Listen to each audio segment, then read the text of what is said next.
Hi everyone, last week income credit అయిందండి. ఇది స్కార్వి నుంచి వచ్చిన మెయిల్ అనమాట. ఇందులో మీరు క్లియర్గా చూడొచ్చు. టోటల్ ఎర్నింగ్స్ వచ్చేసి last week 2,05,300 and after 2% tax deduction నా అకౌంట్లోకి క్రెడిట్ అయిన అమౌంట్ వచ్చేసి 2,11,94. సో ట్యాక్స్ ఎందుకు డిడక్ట్ అవుతుందండి? ఎందుకంటే గవర్నమెంట్ రిజిస్టర్డ్ కాబట్టి. అండ్ ఇది డైరెక్ట్గా నా హెచ్డిఎఫ్సి బ్యాంక్ అకౌంట్లోకి క్రెడిట్ అయింది. అండ్ బ్యాంక్ నుంచి వచ్చిన మెసేజ్ కూడా మీరు ఇక్కడ చూడొచ్చు. క్లియర్గా డేట్ అండ్ టైం చెక్ చేయండి. స్కార్వి డిజిటల్ అకాడమీ నుంచి వచ్చింది. ఓకే, క్రెడిట్ అయిన అమౌంట్ వచ్చేసి 2,11,94. అండ్ ఇప్పుడు స్కార్వి ఐఎస్ఓ సర్టిఫైడ్ కూడా అండి. అంటే క్వాలిటీ మేనేజ్మెంట్ సిస్టమ్ ఉంది, గ్లోబల్ స్టాండర్డ్స్ని ఫాలో అవుతుంది కాబట్టి స్కార్వికి ఈ గుర్తింపు అనేది వచ్చింది.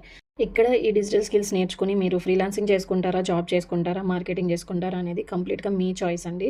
ఓన్లీ జాయినింగ్ సిస్టమ్ కాదు ఇది. మీరు ఫ్రీలాన్సింగ్ చేసుకోవాలంటే మీ టాలెంట్ని బట్టి మీకు ఇక్కడ స్కార్వి ప్రాజెక్ట్స్ ప్రొవైడ్ చేస్తుంది అండ్ జాబ్ ఆఫర్స్ కూడా ఇస్తుంది.